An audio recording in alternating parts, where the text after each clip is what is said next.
देव कृपा करील मज काय लाज राखील अवघ्यांचा विसर झाला हा राहिला उद्योग पुन्हा म्हणे चिंता वाटे कोण भेटे सांगे सर देव कृपा करील मज काय लाज राखील विठ्ठल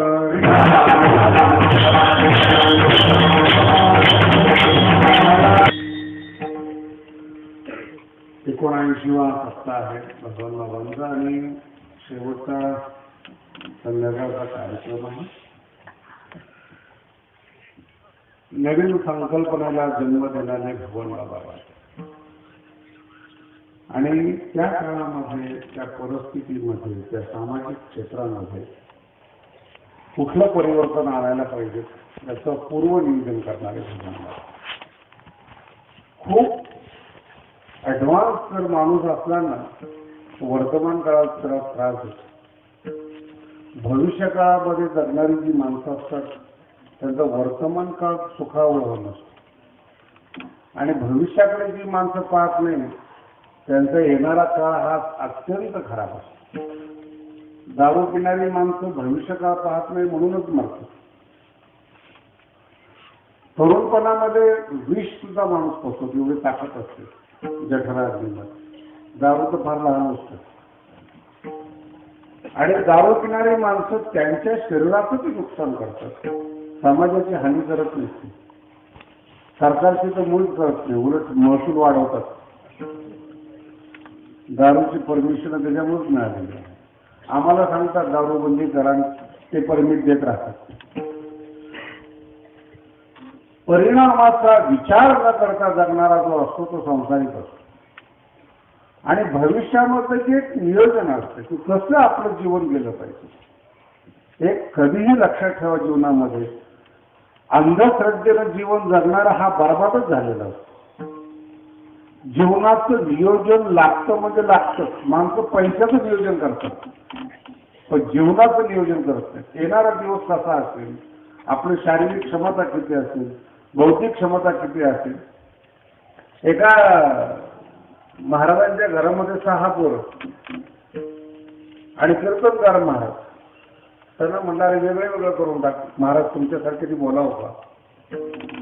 अरे म्हणजे वेगळं करतो कारण की 6 जणाला 6 पद्धतीने विकसित होत होते. रोज भांडणं करतो.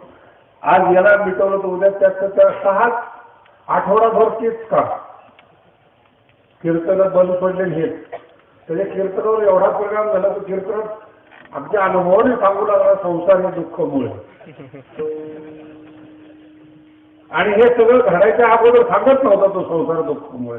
संसार करून माणसाने परमार्थ करावा असं सांगत होता. आता मग तो संसार दुःखमुळे. आणि मग जेव्हा सांगितलं चित्रा की माणूस हा प्रत्येक वेगळा आहे, जन्मताच वेगळा आहे. जन्माला येताना तो वेगळा म्हणूनच जन्माला आलेला. तो जबरदस्ती एक ठिकाणी राहतो, मन मारून एक ठिकाणी राहतो. त्याला जर स्वतंत्र विकसित व्हायला अवधी दिला तर तो अजून जास्त मोठा होऊ शकतो, जबाबदारी होऊ शकते. आणि लहानपणीपासून जर जबाबदारी नाही दिली तर माणसं आयुष्य होतात. आणि मग शेवटी त्याला ते पटलं ते आणि त्याने ते 6 जणांना वेगळं केलं. 6च्या 6 वेगळ्या ठिकाणी गेले आहे. 2 जण विठ्ठल रुक्मिणी एकटेच राहिले. दुसऱ्या दिवशी सकाळी यांना पाणी देणारं सुद्धा याच्या घरामध्ये कोणी शिल्लक राहिलं नाही. 6 जणांनी वेगळा संसार घडला, याच्या घरात कोणी 2. पुन्हा तक्रार झाला, महाराज आमच्याकडे कोणी लक्ष देत नाही. पहिलेही लक्ष देत नव्हते पण कळत नव्हतं. आपल्याकडे लक्ष भगवंताशिवाय कोणाचंच नसतं हे कळत नाही. फक्त गर्दीमध्ये आपण हरवतो, लोकांमध्ये आपण हरवतो. आपला विचार सोडून आपण जगाचाच जेव्हा जास्त विचार करतो तेव्हा स्वतःचा विचार आपण बाजूला टाकलेला असतो. मग काही भविष्य व्यक्ती, भविष्य जाणणारी माणसं संतासारखी जन्माला येतात. ते भविष्य सांगत नाही, जीवनाला भविष्यात चांगलं कसं करता येईल हे सांगतात. आज नियोजन करा आणि त्याची फळं काही दिवसांनी प्राप्त करा. शेतकरी जसा काय पेरायचं आहे हे अगोदर नियोजन करतो की त्याला कोणतं फळ पाहिजे, ज्वारी पाहिजे का कापूस पाहिजे का काय पाहिजे. अगोदर त्याच्या मनात पक्क असतं मला कापूस घ्यायचं, ज्वारी करत नाही, बाजरी पेरत नाही, कापूसच करणार. आणि डोक्यामध्ये फक्त कापसाचाच विचार करणार, रोग कोणता पडतो, त्याला काय केलं पाहिजे, कसं केलं पाहिजे. तसं परमार्थ करणाऱ्या माणसाने परमार्थाचाच विचार करावा, तो खराच. सगळ्या लोकांचा विचार केला त्याने, हे कसं ते कसं, ते संसार कसा, हे कसं. मेंदू एक बाजार आहे आणि एकही सफल होत नाही, सर्वांगाने सफल करणारा माणूस होत नाही. पण साधू संतांना जो त्रास झाला ते आपल्या जीवनाबद्दल सांगू लागले. भविष्यात जीवन कसं केलं पाहिजे, भविष्य कशा पद्धतीने केलं पाहिजे, ह्या सगळ्यांचा आराखडा अगोदर शिकवतात. आणि भविष्यातला जर आराखडा शिकवायला सुरुवात केली की माणसाला राग येतो. ऐन टायमाला बघून घेऊ, आता काय त्याचं, ऐन टायमाला बघून घेऊ, आता काय त्याचं. कारण ह्याच आयुष्यामध्ये ह्याच शब्दामध्ये आपलं जीवन खलास झालेलं आहे. ज्ञानोबा आहे, तुकोबा आहे, साधू संत या परमार्थाचं जे बीज आहे, माझा शब्द मी काय करतो, तरुणपण दुरुस्त करण्यासाठी हा गळ्यात माळ नसते, वारी नसते. त्याला तुम्ही जितके वर्ष परमार्थामध्ये राहिलात त्याच्यापेक्षा 10 वर्ष जर एखादं पक्षाचं कार्यकर्ते असताना लवकर श्रीमंत झाला. जीवन कसं घालवावं याची विचारसरणी संत देतात. जीवनाचं नियोजन कसं केलं पाहिजे याची विचारसरणी संतांकडे असते. आणि निश्चित या जगातला कुठलाही जीवन जगणारा माणूस बालपणी असतो, तरुणपणी असतो, म्हातारपणी असतो. आणि या तिघाचे गुणधर्म एकाच वेळेत कळत नाही. बालपणामध्ये तरुणपण कळत नाही, तरुणपणामध्ये म्हातारपण कळत नाही, म्हातारा झाल्यानंतर तरुणपण येत नाही. शब्द लक्षात ठेवा. अनुभव तरुणपणाचा आहे आणि जगणं म्हातारपणाचा आहे. विसंगत जगणे, वयाला साजेस तो जगत नाही. गोपाळांचा अभंग फार सुंदर आहे. वयाच्या विचारे प्रबोधजा नाही, समान तो देही बाळक. वय वाढलं आणि त्याने जर विचार बदलले नाही की मग तो समान तो देही बाळक. तो लहानच आहे अजून, तो बुद्धीनं प्रगल्भ झालेला नाही, आशयाने तो मोठा झालेला नाही, विचारानं तो मोठा झालेला नाही. आपला अनुभव भूतकाळात नाही. आपण लहानपणी कसे होतो, आपण तरुणपणामध्ये कसे, हे मागचे अनुभव आहेत. येणारा अनुभव भयंकर आहे म्हातारपणाचा. आणि तो अनुभव असा आहे, बरेच लोक विचार करतात असं औषध निघालं पाहिजे की म्हातारपण येऊ नये, असं औषध निघालं पाहिजे की दात पडू नये. पण हे सगळे विचार संकल्पना आहे. व्हायचं ते होतच, त्याच्यावर काही परिणाम होत नाही. परंतु ह्या विचारामुळं त्याचा क्षण व्हायला जातो आणि भविष्य दुरुस्त होत नाही. जगद्गुरु तुकोबारांचा संसार उद्ध्वस्त झालेला संसार होता. घरामध्ये मुलं मान देत नाहीत, पत्नी मान देत नाही, गावातली माणसं मान देत नाहीत. त्यांना विचारावं, देव तुमच्या एवढ्या जवळचा आहे, काहीतरी देवाचा उपयोग करून घ्या. त्यांनी सांगितलं मी यांच्यासाठी जगत नाही.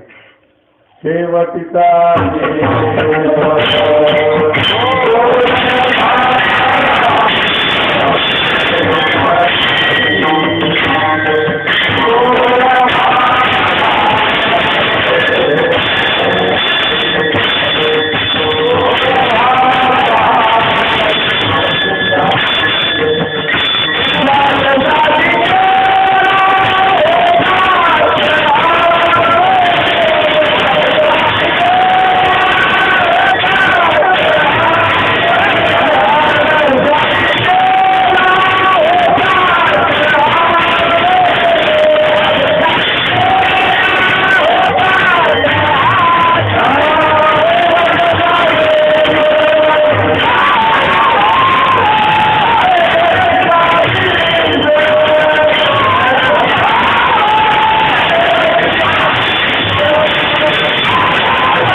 जीवन आहे. त्यासाठी केला होता असा सगळी संसारातली श्रीमंत बुद्धिमान माणसं असतात ते ठिकाण म्हणजे म्हातारपण. अंगम गलितम फलितम मुंडम सगळं सगळं बरोबर होतं. सगळ्यात वाईट सांगतो तुम्हाला माझा अनुभव म्हाताऱ्या माणसाचा. किंमत मिळत नसते म्हाताऱ्या माणसाला आणि म्हातारपणामध्ये किंमत मिळवण्याचा प्रयत्न करतो. आम्हाला विचार एका गावामध्ये मला वर्गणीला जायचं होतं. आता मला काही ती म्हातारी माणसं बाबांच्या काळात काही फारशी लक्षात नाही. म्हातार फार होय काही ना काहीतरी खुटपट काढायचं असतं. मी एक दिवशी त्या म्हाताऱ्याच गडावर बोलवलं. म्हणजे तुझी काय इच्छा आहे? एवढीच इच्छा होती की तुम्ही मला बोलवावं. म्हटलं काय करा? नाही मी बाबा बरोबरच आहे. मला विचारल्याशिवाय तुम्ही गावात कसं काय जातं हे विषय काय बोलावं त्याला कशा पद्धतीने बोलावं मला विचारलं पाहिजे. गाव छोटं असतं. एक माणूस जरी उदंडतेने वागायला परिणाम होतो गावात. मला विचारा अहो तुम्हाला सांगू ना माणसाने किंमत देऊच नाही. ज्या ज्या माणसाने किंमत दिली ना ती माणसं बरबाद झाली.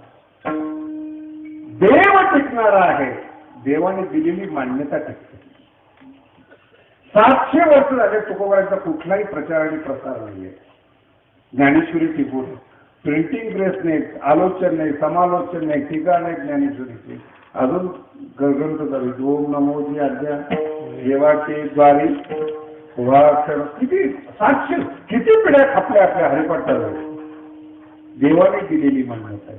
गाथ्याला देवाने दिलेली गाथ्याचा तर प्रश्न असा आहे भावकीने वाजत गाजत गाथा बुडवला.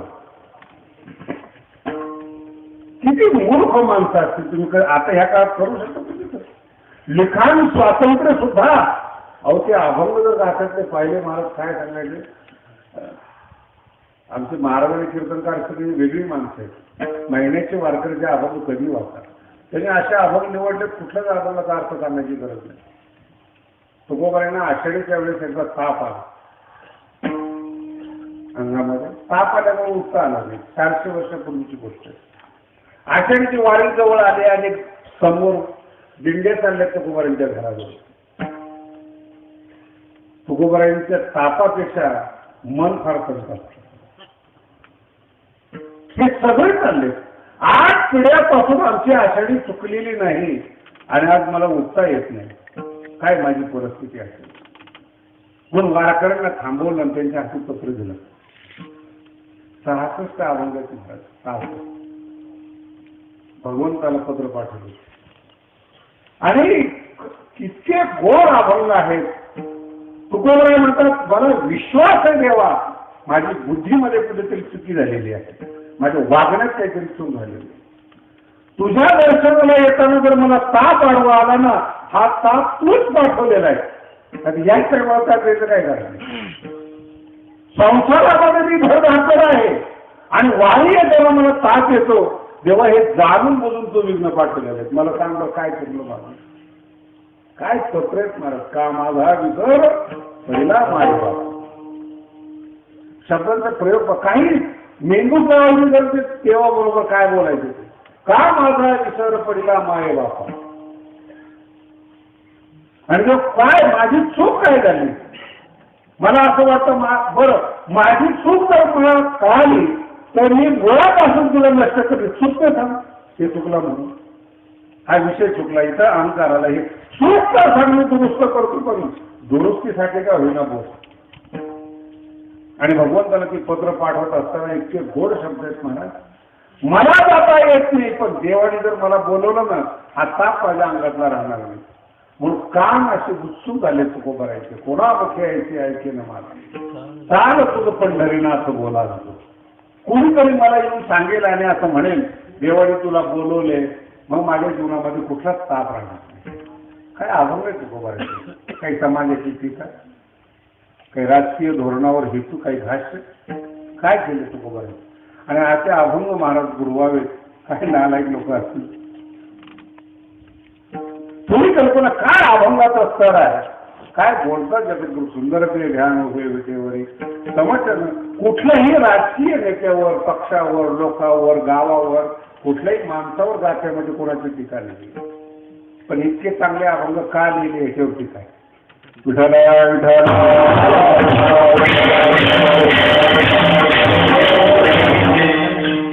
तुकोबाराचं कीर्तन बरं अभंगावर कीर्तन जर ऐकलं तर माणूस माळ घालतो आणि परिवर्तन होतो.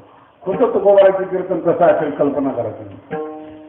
आणि तुकोबाराच्या कीर्तनाला शिवाजी महाराज आले आणि असं कीर्तन केलं की वैराग्याचीच मूर्ती तुकोबारा आहे, वैराग्याचं कीर्तन असं ठसलं शिवाजी महाराजांच्या मनावर कीर्तन. दुसऱ्या दिवशी राजकारण बंद. अष्टप्रधान मंत्रिमंडळ जे होतं ना ते काहीतरी निर्णय मागायला गेले की शिवाजी महाराज चाल मंत्रिमंडळ फार हुशार होतं. 4-5 दिवस झाले शिवाजी महाराज काही बोलत नाही म्हटल्यानंतर मंत्रिमंडळाने आपसमध्ये बैठक घेतली. तेव्हापासून तुकोबारा बोलत नाही. ते म्हणे शिवाजी महाराज तुकोबाराच्या कीर्तनाला गेल्यापासून बोलत नाही. मग तिथंच काहीतरी पाणी मुरत असं.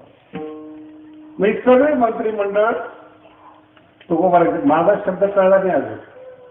एक मंत्रिमंडळ जर येणार असेल ना तर गावामध्ये उथळ पुथळ होते ना. 8 जर येणार असले तर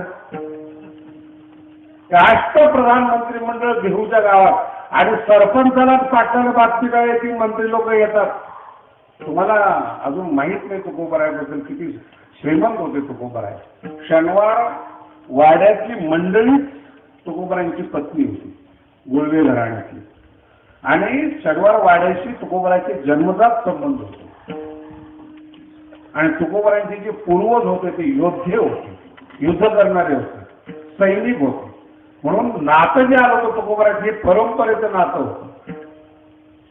आणि हे सगळे लोक जेव्हा आले तर गावात बातम्या अहो तुकोबाराच्या घरात एक माणूस फिरायला. तुकोबारा कसं काय आलं तुम्ही. शेवटी आपली भावकीच आहे ना. एक झाले की दोन झाले. घर पूर्ण भरलं.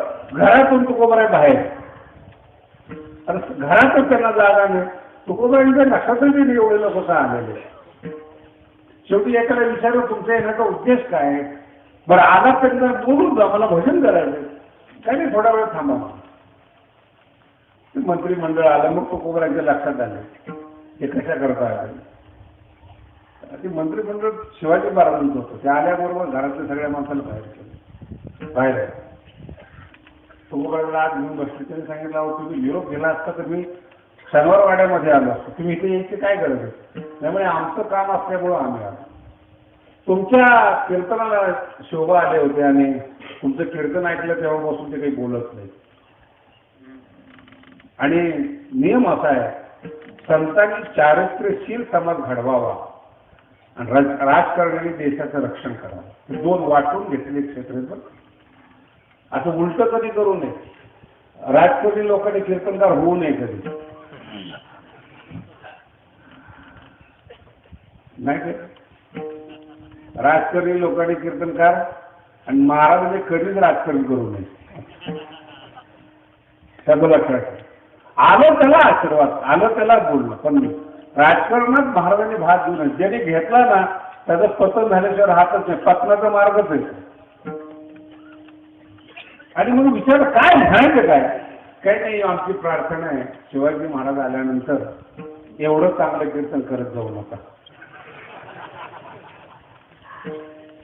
शताब्दीतून एखादा पुरुष एखादा वीर पुरुष जन्माला येतो तो जर संन्यासी झाला त्याला जर देशाचं संरक्षण विसरलं गेलं तर या देशाचं मुघलशाहीतून हिंदू धर्माचं रक्षण कोण करेल. लोकांचं रक्षण कोण करेल. आणि एवढ्या मोठ्या योद्ध्याच्या अंगामध्ये आपण कीर्तनाद्वारे केलेलं परिवर्तन आहे. आमच्याकडून जात नाही. तुम्हीच काहीतरी आशीर्वाद. तुकोबारांनी पत्र लिहिलं बरं. खूप सुंदर पत्र आहे. आणि त्यांना हे सांगितलं शिवाजी महाराजांनी तुम्ही देशाचं रक्षण करा. तुकोबारा म्हणतात आम्ही गावाचं रक्षण करू. मुघलांच्या आतून परकीयांच्या आतून सत्ता सोडवा. तुकोबारा एवढे भविष्य व्यक्ती होते. आज बॉम्बस्फोट जे झाले अमेरिकेमध्ये लंडनमध्ये सगळ्या जगात जे बॉम्बस्फोट होतात ना 400 वर्षापूर्वी तुकोबारांच्या अभंगाची या बाबतीमध्ये 400 वर्षापूर्वी. आणि तुकोबारा वैकुंठाला जाताना ह्या गोष्टी लिहून जातात. मला हे दुःख पाहवत नाही. समाजाला होणारा त्रास मला पाहवत नाही. आणि परकीय लोक या देशामध्ये आले केवळ याच देशाला धोका नाही जगाला धोका आहे. हे तुकोबारांचे वाक्य. न धरे यावरी न धरवे धीर पीडत आहे राष्ट्र देखोनी जग. काय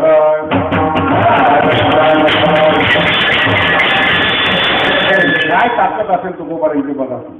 एकाच माणसाला त्रास आहे असं नाही, जगाला आज परिस्थिती निर्माण झालेली.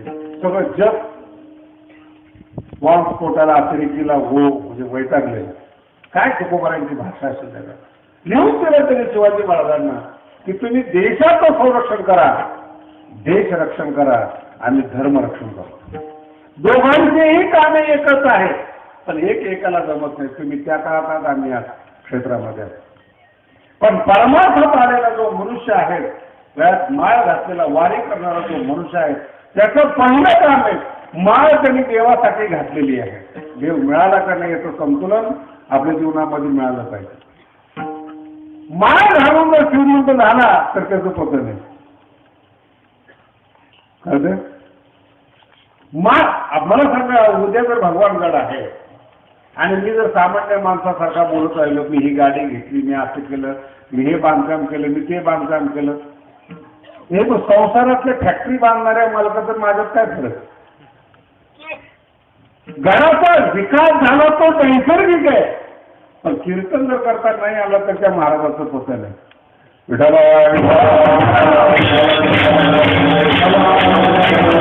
मातीमध्ये जर ज्ञानेश्वरी विसरली, शिकलेलं जर विसरलं, दुसरं काय पतन येते? अभंगच आठवे ना, कीर्तनच करता येईना, हरिपाठ पाठ नाही, मग कशा करता बोलायला? हे सगळं विकास केलेला आहे. मी तरी सांगतो तुम्हाला, कोणत्याच महाराज लोकांना मुलं बाळ नाही, पण परमार्थ लक्षात आहेत का नाही? बंकट स्वामीचं जीवन चरित्र पहा. या आज जास्त लोक कीर्तना आलेले, त्या गावाचं वैशिष्ट्य आहे. गणपत भाऊ या गावामध्ये राहत होते, अत्यंत श्रेष्ठ परमार्थ करणारे होते. आणि इथे 91 साली 92 साली 100वा सप्ताह झालेला आहे सावरगावमध्ये. बंकट स्वामींनी सुरू केलेला अखंड हरिनाम सप्ताहाची शताब्दी 92 साली झालेली. आणि नारळी सप्ताह भगवान बाबाचा 79 आहे. म्हणजे हे गाव तसं छोटंच आहे, 50 घराचं आहे, आणि एवढा मोठा नारळी सप्ताह केला, हे फार मोठी म्हणजे न उचलणारी परिस्थिती आहे. पण महिना बंकट स्वामी या ठिकाणी राहायचे आणि ज्ञानेश्वरी सांगायची. मला या लोकांबद्दल फार उत्सुकता असेल. पहिल्यापासून या गावाशी असं एक नातं जोडलेलं होतं 91 पासून. गादीवर बसल्यानंतर नारळ दिला. मला लोक म्हणले, अहो त्या गावाला नारळ दिला तुम्ही सावरगावला झेपेल का त्यांना? म्हणजे त्यांना झेपेल का यानंतरचा प्रश्न, पण तुला का त्रास होतो ते सांग. ते गाव सत्ता करील आपण. मला एकही माणसाने खात्री दिली नाही. त्यांनाही माहिती, मलाही माहिती गाव करायचं. ते गाव सत्ताच करू शकत नाही महाराज. 2-3 वर्ष बोलले, पण नंतर बोलणं बंद झालं. मग मीच विचारायला लागलो, सावरगावला सत्ता कसं काय मला तुमच्या पुढे डोकंच चालत तुला चालवतं कशाला? आणि आज हा जो आपल्या समोर लाखोच्या संख्येने समाज आहेत छोट्याशा गावामध्ये आलेला आहे, सत्ता हा संपलेला आहे. शेवटचे कीर्तन म्हणजे निर्विघ्न पार पडलेला आहे. उद्या काल आहे, भगवान बाबांचा महाप्रसाद आहे. बाबा या ठिकाणी येत होते, वामन भाऊ या ठिकाणी येत होते, सगळे संत या ठिकाणी येत होते. आणि ज्ञानेश्वरीची परंपरा या गावामध्ये मोठी आहे. इथे जे माणसं आहेत ना, सगळे शिकलेले आहेत. कुठलाही महाराज आला ना त्याला सावरगाव आवडतच नाही. मला म्हणायचं महाराज सावरगाव अवघड आहे का? मी म्हटलं तुला काही सांगता येत नाही, तुझा अभ्यास नाही. कीर्तनकाराने अभ्यास, कीर्तनकाराने आपण घेतो ना, सावरगावच्या लोकांचा पाठ असतो. आणि कीर्तनकार काय सांगणार आहे खालून सांगत असतात त्या करत. आता याच्यानंतर हे, आता याच्यानंतर हे, आता त्यांनी कशाला इथे शायनिंग करायचं? म्हणजे 2-3 महिने चातुर्मास बंकट स्वामींनी या गावामध्ये केलेला आहे. संतांची वंश परंपरा आहे, सगळं गाव माळकरी. आणि मोठ्या अभिमानानं 79वा सप्ताह तुम्ही आज खऱ्या अर्थानं फार केलेला आहे. मला तर असं वाटतं सगळ्यांनी टाळ्या वाजून या गावाचं स्वागत केलं पाहिजे. कारण की 50 घराचं गाव श्रद्धेमध्ये इतकी ताकद आहे की ते नारळी सत्ता करू शकते. आणि काही मोठ्या गावाला जर म्हटलं ना काही कुणाला काही नाराज नाही, असली काही हिंमत एकच नाही, हिंमतच नाही त्याच्यात. म्हणून परमार्थ एक अशी वस्तू आहे की याच्यामध्ये ताकद पाहिजे, जिवंत पाहिजे. तुम्ही किती विद्वान आहात, किती महान आहात, हा महत्वाचा भाग नाही त्याच्यामध्ये. आकार जीवनाला आला पाहिजे. ज्या दिवशी आकार जीवनाला येतो ना, सगळे विषय माणसाचे गळून पडतात. आणि एक चिंता पारमार्थिक माणसाला राहते, पहिल्या जेवणात म्हणतात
त्याला देवाबद्दल माहिती असो नाही तर नसो, पण मला त्याला विचारावं वाटतं.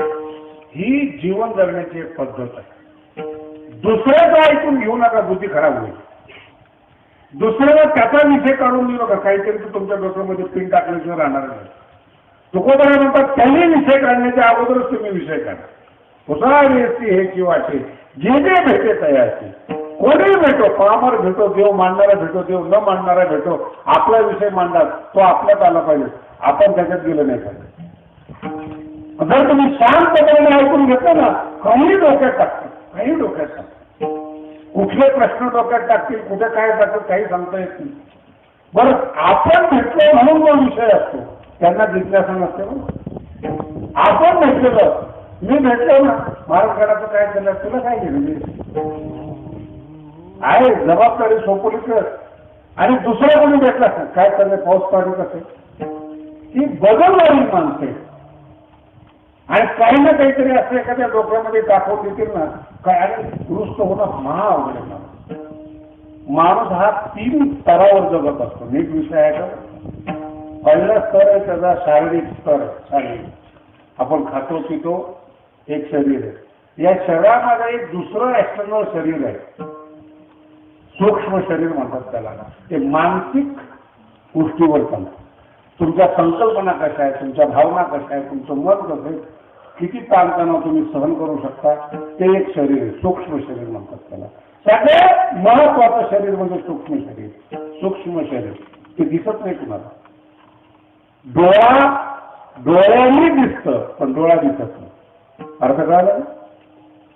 आणि विज्ञान नाकारू शकत नाही. विज्ञानाला अजून डोळा सापडलेले आहेत. कुठून दिसतं, पाणी किती असतं, हे सगळं सापडतं. पण डोळा म्हणजे काय, असं काढून बाजूला नाही ठेवता येत. आत्मा हृदयातल्या बाजूला काढून ठेवता येत नाही. ते सगळे अशक्यपाय गोष्टी. डोळा डोळ्याला पाहू शकत नाही, पण डोळा असतो, डोळ्यांनी पाहिलं जातं. डोळ्यांनी पाहिलं जातं. वेदामध्ये खूप सुंदर श्लोक आला आहे. परांच्या खाणी घेतोनच स्वयंभू तस्मात पराण पश्यती न अंतरात्मा. डोळ्यांना सवय लागली बाहेर पाहण्याची. परांच्या खाणी घेतोनच स्वयं तस्मात पराण पश्यती. बाहेरच्या वस्तू पाहिल्या जातात, पण डोळ्याला जर म्हटलं ना तू स्वतःला पहा, डोळा स्वतःला पाहत नाही. आतमध्ये पहा, जो अंतरात्मा आहे, जो शक्ती डोळ्याला प्रदान करतो, तो आत्मा डोळ्याला दिसत नाही. तस्मात् परां पश्यति न अंतरात्मा, आत्मा दिसत नाही. तुमच्यात आणि आमच्यात एवढंच फरक येतो.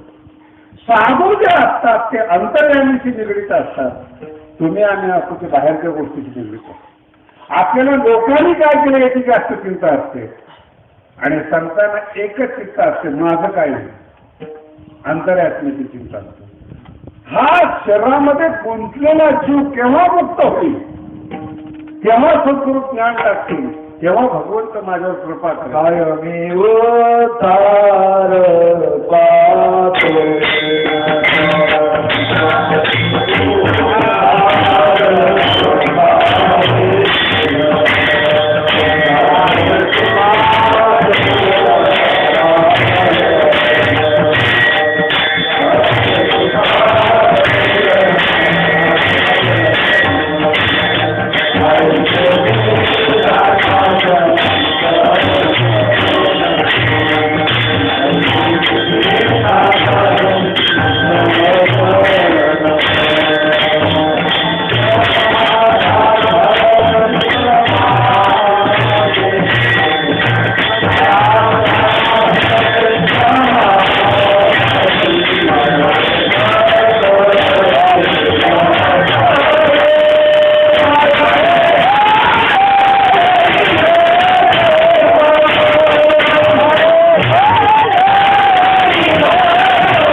सूक्ष्म शरीराची चिंता, याचं नाव परमार्थ. शरीर जाणारच आहे, पण सूक्ष्म शरीराची चिंता हे जीवन आहे माणसाचं. आणि सूक्ष्म शरीरामध्ये एखादी घटना जर बसली ना तर निघतच नाही. मुस्लिम धर्मामध्ये एवढी कट्टरता आहे, तुम्ही लाख उपदेश करा त्यांच्यामध्ये, लाख सांगा तुम्ही, मेंदू बदलतच नाही. कट्टरता आहे. आज विज्ञानाने सिद्ध केले पृथ्वी गोल आहे, पण कोरडामध्ये लिहिले पृथ्वी तपतीच म्हणतात. त्यांना समजून सांगा, आणि असं तुमको क्या मालूम है, अल्लाह को मालूम. बदलून नव्हतं, मेंदूच बदलत नाही. आमच्या गुरुजीने एक दृष्टांत सांगितलं होतं की पिंजऱ्याचं पोरगं होतं, पिंजरी कापूस विणणारा. आता किती गावामध्ये 10-15 किलो कापूस विणायचं, गादी तयार करायची, उषा तयार करायची. एक दिवशी दिल्लीच्या राजाने काही कापूस विकत घेतला. आता राजाने कापूस विकत घेतला, हे पिंजऱ्याचं पोरगं, आणि त्याच्या घरासमोर रस्ता होता दिल्लीला जायला. उंटाच्या गाडीवर ते कापूस निघाला, भरलेला कापूस. ते पोरगा असंच बघत बसली, 1, 2, 3, 100 गाड्या गेल्या त्या उसाच्या, मोठमोठे ट्रक सारख्या, आणि ते डोक्यातच फिट बसले. कोण गुन्हेगार, कोण खातेगार, हे एक धंदा होता. कोण विणणार, कोण काटणार, कोण विणणार, कोण काटणार. आणि सूक्ष्म शरीर बिघडलं महाराज. मला अर्थ लक्षात ठेवायला, ते इतकं बिघडलं ना, त्याला वेडेपण म्हणजे काय, एखाद्या गोष्टीचा अति आग्रह करणं म्हणजे वेडेपण. वेडेपण म्हणजे काही असं काही विशिष्ट समजू नका तुम्ही, काही येरड्याला नेलं म्हणजेच वेडे आहात असं नाही. घरात सुद्धा वेड्या असतात. खरा परिचय बायकांना असतो कामाची. आणि मला आतापर्यंत अशी कुठली पत्नी भेटली नाही की आपल्या नवऱ्याला शहाणं म्हणत असेल. तुमच्या सानिध्यात तिने आयुष्य काढलं ती खरी पारखी ना. बोला ना. कळते ना? तुमच्या सहवासात तुम्ही आयुष्य काढलं, तुमचा खरा स्वभाव तिला माहिती, तिला विचारा. हे देतो काय त्याला विचारता, काय कळत नाही. सगळ्या बायका अशा म्हणतात, तुमच्या म्हणतच असतील, कीर्तनात नका सांगू. कुठल्या गोष्टीचा ध्यास घेणं हाच वेडेपणा. आणि वेडेपणा जर चांगल्या ठिकाणी असेल तर त्याला शब्द बदलतो समर्पण, बाकी तो वेडेपणाच असतो. हजार इलाज केला त्या पोराचा, पिंजाऱ्याचा, औषध दिलं, सगळं दिलं, काही जरी झालं तरी 5 मिनिटांनी दिलं. कोण विडणार, कोण काचणार, कोण विडणार, कोण काचणार. बरं, यांना काही माहित नाही ना की 100 गाड्या केल्या त्याच्या डोक्यात बसले. आणि ते टेन्शन गेलं आलं 100 गाड्या पाहून. मी एकटा आहे आणि 100 गाड्या विनायच्या कशा काय, राजाच्या गाड्या त्या. हे पोरग याला म्हटलं मला सगळं काम करावं लागलं. बसलं होतं तर तेच साधं एक दिवशी गावामध्ये आला, त्याला सांगितलं की असं असं पोरगा आहे, आणा म्हणे माहिती. मी बघ, तो साधू जो होता तो मानसशास्त्रज्ञ. त्याने विचारलं तुझे वडील काय करतात, ते म्हणजे पिंजारी आहे, तो काय करतो, कापूस घेतो. मग त्याने आपला अंदाज केला, गेली कुठेतरी जास्त कापूस पाहिला असेल आणि त्याच्या काळक्यामध्ये बसलो. आणि फार साधू गोड, काय काय तुझी इच्छा काय, कोण विडणार, कोण कापणार. अरे मी तो कापूस जळून गेला. खाडकन पोरग जागा झालं मला. औषध नाही, काहीच करावं लागणार नाही. जसं तुमच्या डोक्यामध्ये जर एखादं भूत बसलं ना, तिथे जागा पडण्याकरता सांगते. संतांचा मुख्य उद्देशच तो आहे, काही दुसरा उद्देश नाही. सगळे अभंग साधू संतांचे तुम्ही मग निरंतर जागवणं म्हणजे काय. अरे कुठल्या धनाला घेऊन बसतात, कुठल्या पैशाला घेऊन बसणार, उद्या काय तुझ्या पुढे आलेलं कोण वाचवणार आहे तुला. अभंगाच्या दुसऱ्या चरणात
देव कृपा करी, माझी योग्यता आहे का, देव माझ्यावर प्रेम कमी का, ही भावना बसली पाहिजे. जगद्गुरु तुकोबरांच्या 8 पिढ्या परमार्थामध्ये गेल्या, 8 पिढ्या, आणि शुद्ध होत होत DNA शुद्ध झाले, विचार शुद्ध झालेले. आणि नियमच हा मनुष्य असो पशु असो पक्षी असो शुद्ध बीजापोटी फळे माणसाचं घरानं चांगलं असलं की मुलं चांगली असतातच. जर एखादं बिघडलं की त्या बिघडलेल्या पोराला लोक बोलत नाहीत, त्याच्या वंशाचा विचार करतात. मुलीला काही करता नाही आलं तर म्हणतात तुझा दोष नाही बाई, मायाचं काही शिकवलं नाही. आमच्या एका माणसाने अत्यंत गरीबाची मुलगी केली, तो श्रीमंत. त्याला वाटलं श्रीमंताच्या पोरी जरा नखरे बाज असतात म्हणून त्यांनी गरीबाची केली. अत्यंत गरीब राहते. आता ती गरीबाची केली ना, तिनं कधी तिच्या आयुष्यामध्ये श्रीमंती पाहिली नाही. सकाळी कामाला जायचं आणि संध्याकाळी जे काही मिळेल त्याच्यातून धान्य विकत आणायचं आणि त्याच्यावर जीवन जगायचं, इतकी गरिबी. आणि श्रीमंताच्या घरामध्ये गेली तिला काही सुचेच नाही. आणि जे काही आहे ना ते थोडं बाजून घ्यावं. सगळं आधी तर अलमारी आहे, कपाट आहे, सगळं आहे. तुला जर सामान ठेवायचं तर आणि जे कोणाचंही सापडेल त्याच्यामध्ये कोंबून पडायचं. तुम्ही ते असं काय करते लागेल कधी लागेल. अरे कधी वाळली लागली का अरे नवीन तो माणूस एवढा परिसर झाला. भगवंताने भागवतामध्ये या गोष्टी लिहून ठेवल्या नसतात. ययोरेव समाम वित्तम ययोरेव समाम कुलम तयोर विवादे मैत्रिश्च समयोरेव शुभ.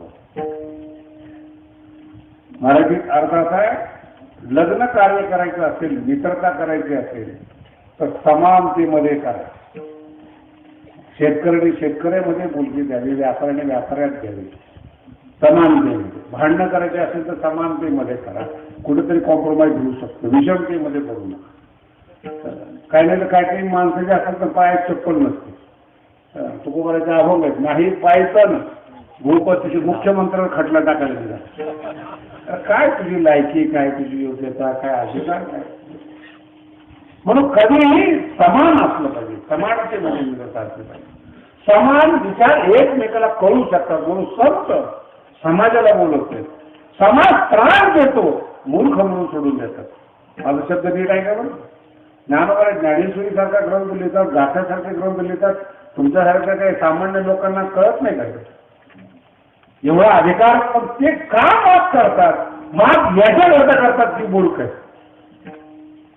याच्या नादी लागण्यामध्ये याला काही कळतच नाही. त्याच्या बरोबर बोलून वेळ कुठं व्हायला घालवतात. गडावर मला काही माणसं सांगायला येतात, महाराज या ठिकाणी जर बिल्डिंग बांधली तर बरी होईल. मी काही बोलत नाही त्यांना, असं ठीक आहे बघू आपण.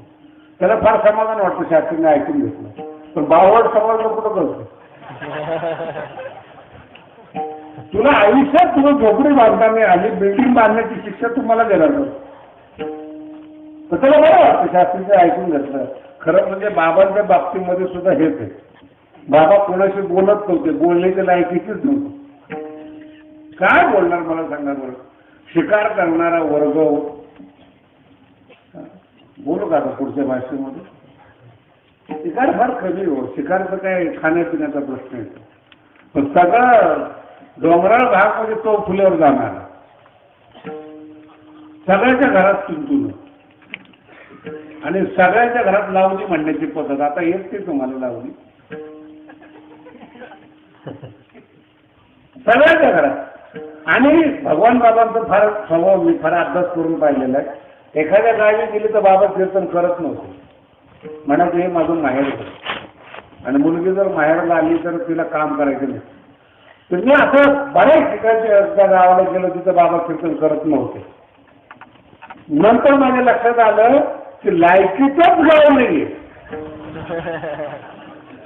ज्या गावामध्ये पखवाज नाही, ज्या गावामध्ये विना नाही, काहीच नाही, त्या गावामध्ये कीर्तन कसं काय करणार मला सांगा बरं तुम्ही. आम्हाला माहिती त्या गावाला. एक विदर्भामध्ये किनगाव राजा म्हणून गाव आहे. 5-6 वर्षापूर्वी मी गेलो होतो तिकडे. बरीच मंडळी बुलढाण्याची आलेली. मी परिसरात सगळ्याकडे कीर्तन केलं तर त्या गावात बाबांनी कीर्तन केलं नव्हतं. आम्ही शांतपणे केला. आम्हाला वाटलं खूप बाबांनी केलं नाही, राहिलं असेल गाव. 15 माझ्या आयुष्यातलं ते पहिले कीर्तन आहे महाराज. 15 मिनिटात जे विठ्ठल करून टाका. 15 मिनिटात कीर्तन संपवलं. 15 मिनिटामध्ये. आणि ते गाव सोडून निघून गेलो. दुसऱ्या दिवशी शेजारी कीर्तन होतं, त्याच गावचे सगळे लोक कीर्तनाला तिथे किनगाव राजा. मी म्हटलं तुमच्या गावात मी कीर्तन आलो तुम्ही नीट ऐकलं नाही, इकडे कशाला आले? आमची परंपरा आहे, बाबा आमच्या गावात करत होते, तुम्ही कोण?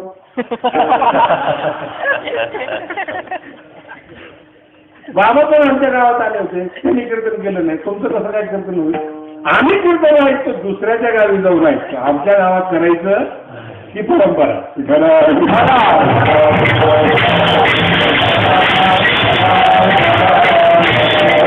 त्यांची जी दूरदृष्टी होती, त्यांचा जो वाखणण्याजोगा उपक्रम होता तो खरंच लक्षात घेण्यासारखा. मला कधी कधी त्याची जी जुने माणसं आहेत ना अशी चर्चा करत असल्यानंतर काही काही गोष्टी कळतात. लाला एकदा बाबाला म्हटले होते की महाराज वयाच्या 53व्या वर्षी तुम्ही गड सुरू केला, आता तुम्ही थकत चाललेला आहे, तुमच्या नंतर गडाला माणूस मिळेल का विकास करणारा, हे करणारा? तर लाला असे टाळकरीत महाराज कीर्तनात काय त्यांचं वर्णन करावं. 70 एकर जागा केवळ भगवान गडासाठी त्यांनी विकत आणली. हे वैशिष्ट्य लाला काय, आणि सगळा फळ हा लालाने तोडून घातला.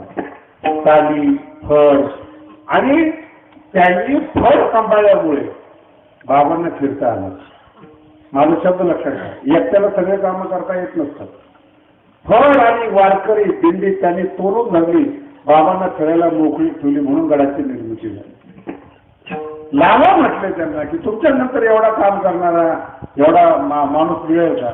बाबांनी त्यावेळी शब्द दिला, सांगितला होता लाला, लाला अरे माझ्यासारखा माणूस मिळेल पण तुझ्यासारखा टाळकरी मिळणार नाही. आणि गेल्या 7 वर्षामध्ये आपल्या गडाचे जे परिवर्तन झालेले आहे ते आपल्या सगळ्यांना माहिती. ते नवीन पोरं होते म्हणून मी बचावलो. माझा शब्द लक्षात, किती दूरदृष्टी असते, किती भविष्य व्यक्ती असतात, किती जाण असते. आणि बाबाचा शब्द होता, म्हणजे माझा काही प्रश्न नाही, काय माझा पैसा दिसतो लोकांना, आवाज सोडून द्या. बाबा जाताना म्हटले होते, बाबांच्या बरोबर तो माणूस होता ना निवृत्ती, 22 घोडे हाकणार होता बाबाने, त्याला सांगितलं होतं माझ्या गादीवर दगड जरी बसला तरी त्याला पैसा कमी पडणार नाही. शब्द कोणाचा आहे? माझ्या गादीवर दगड बसला तरी पैसा कमी पडणार नाही, हा बाबाचा शब्द होता. म्हणजे बाबांचा विश्वास, बाबांचा आत्मविश्वास किती. आणि पैसा कधी करत आमचा पैसा कधी. आणि मला सगळ्यात त्रास याच गोष्टीत होतो, एवढा पैसा का मिळतो? कुणी भेटला तरी तोच प्रश्न विचारतो, एवढं कसं नाही वर कधी लाखातच वर कधी, म्हणजे तुला काय माहिती बाबा. आणि जनसाम आहे, मी तर असा अनुभव ज्यांच्या गावात वर्गणी झाली ना छोटे छोटे गावामध्ये, त्यांची पण हिंमत नव्हती. त्यांना जर म्हटलं असतं ना एवढे द्या तर मी येतो, ते मला येऊ नका म्हणले. बसल्यानंतर वर्गणी होती ही बाबाची कृपा. आणि रिद्धी सिद्धी एखाद्याच्या वाणीमध्ये असते, तुम्ही जळाल्यानंतर ती मिळत नाही, कृपेनं मिळते. मला शब्द लक्षात ठेवा काय बोलतो, देवाच्या कृपेला सिद्धी संपन्न व्हाल, देवाच्या द्वेषानं श्रीमंत होणार. विद्वानाच्या द्वेषानं तुम्ही विद्वान होणार नाही, विद्वानाचं ऐकून विद्वान होणार.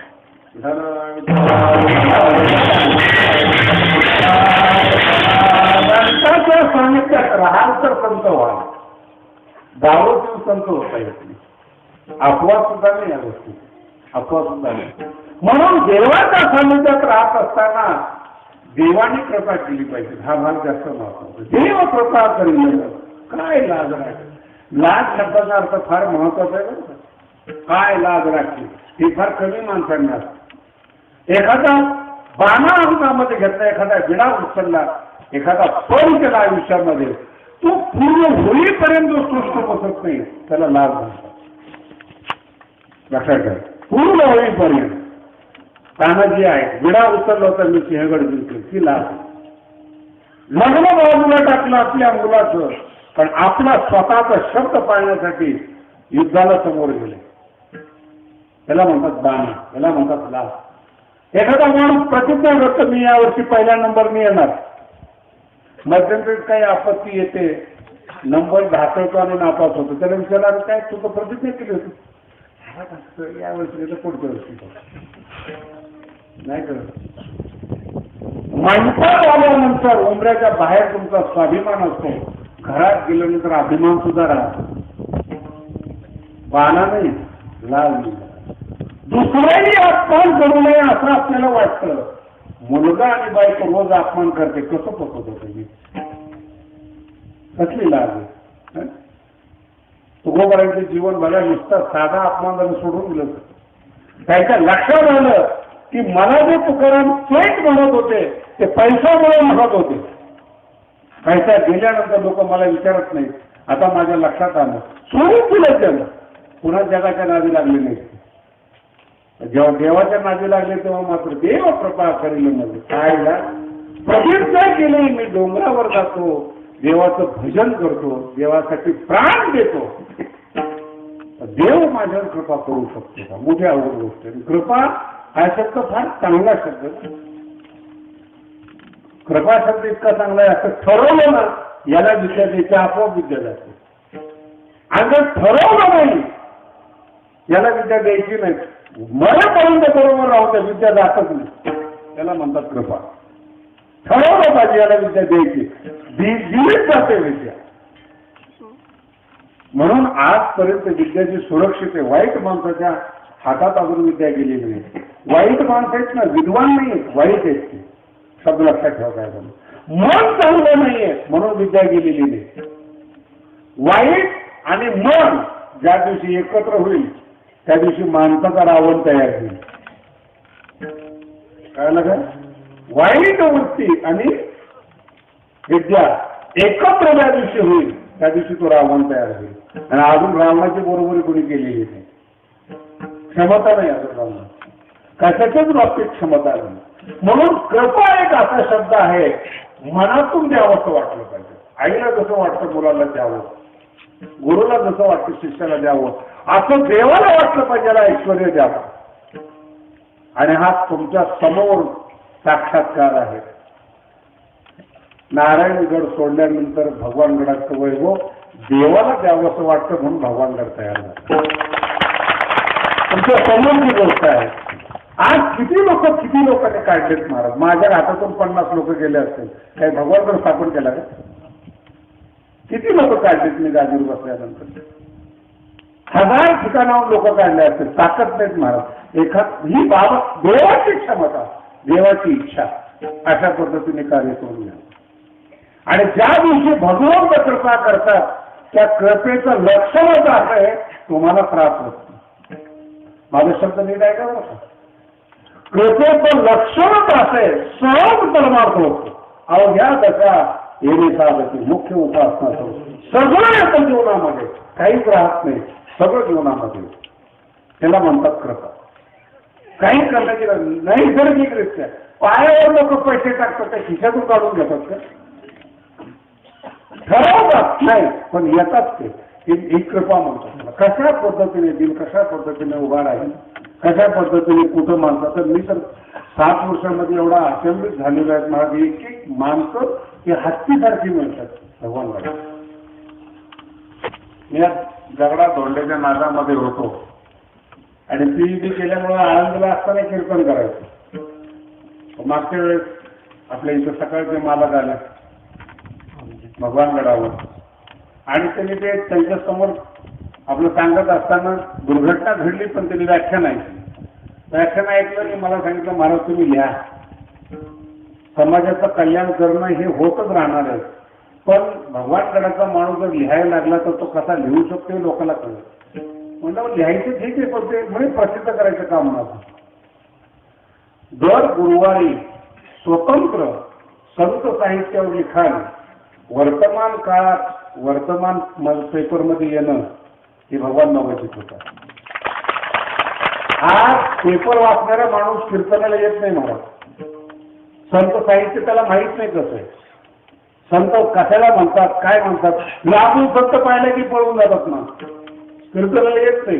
पण त्यांच्या घरात संत साहित्य आज दर गुरुवारी पोहोचतो होते. काय थोडी मोठी बाबाची होतात. तुम्ही दगड विटा करतातच आहे, पण अभ्यास बंद पडला नाही. मी याला कृपा समजतो. तुमच्या बुद्धीमध्ये दगड मोठे आलेले नाही, तुमच्या बुद्धीमध्ये अजून फरक पडलेला नाही. आणि तुमचा परमार्थ चालू असताना संसार होणं ह्याला कृपा म्हणतो. काय अभंगाच्या तिसऱ्या चरणात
माझा शब्द नीट आहे का? विसर झाला म्हणजे संसार संपला असं नाही.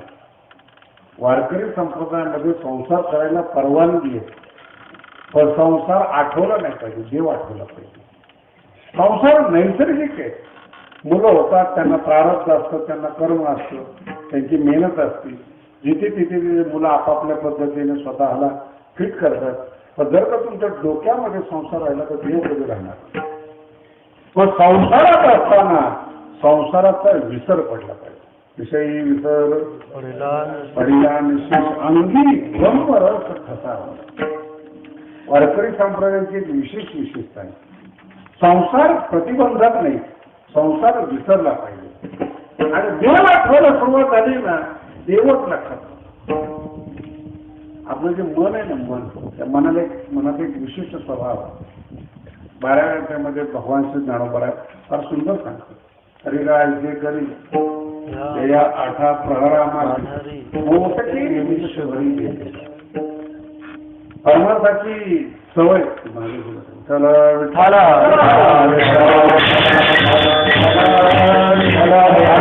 परमार्थाची सवय असते. एकदम तुम्ही ना परमार्थाला लागू नका, एक एक क्षण परमार्थाला लागा. सगळी ज्ञानेश्वरी एकाच वेळेस कळली पाहिजे, या भ्रमात न करा. मग तर कधीच कळणार नाही. एक शब्द कळला पाहिजे, एक अक्षर कळलं पाहिजे, एक वाक्य कळलं पाहिजे, एक ओळीचा तुकडा कळला पाहिजे, अर्धी ओळी कळली पाहिजे, असं वाढवलं. ज्ञानेश्वरी कळत नाही म्हणलं की ती कधीच कळणार नाही. आणि ज्ञानोबा योगीराजाची ज्ञानेश्वरी भोग सम्राटाला कशी कळायची ते पण प्रश्नच आहे. याने दारू प्यायचं सांगायचं ज्ञानेश्वरी जमत नाही, आपल्याला जमलं नाही. दिवसभर व्यापार करतात, बंचांनी सांगतात, प्रयत्न केला होता ज्ञानेश्वरीचा, पण ते हे जमलं नाही. अरे असं जमणार नाही. या 24 तासामध्ये 1 मिनिट फक्त एका शब्दाकडे लक्ष द्या ज्ञानोबारायांचं. आणि जो चांगला शब्द असेल तो लक्षात ठेवा.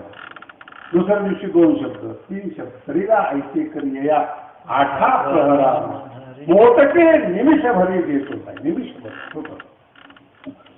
मग जे का निमिष देखील माझे सुख.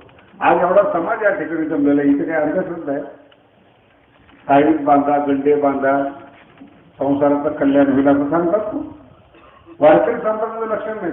उलट जीवन कशा पद्धतीने बनवायला पाहिजे शिकवलं जातं. हे ऐकत जा. ऐकता ऐकता तुम्हाला कळेल आपण जीवन काय आहे. सांगणाऱ्याला अभ्यास करावा लागतो, ऐकणाऱ्याला ऐकतं मिळतं.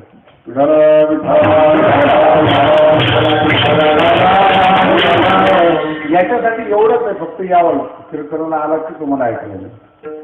सांगणारा मेहनत करतो, अभ्यास करतो, पण हळू ऐकायची सवय झाली की मग तुम्हाला कळेल भक्ती म्हणजे काय, वैराग्य म्हणजे काय, ज्ञान म्हणजे काय, कशा पद्धतीने देवाची कृपा होते, जीवन म्हणजे काय, काय शरीराच्या वेदना आहेत, कशा पद्धतीने जीवन असतं. आणि एकदा कळालं ना महाराज, ज्ञानोबा ज्ञानेश्वर फार सुंदर लिहितात.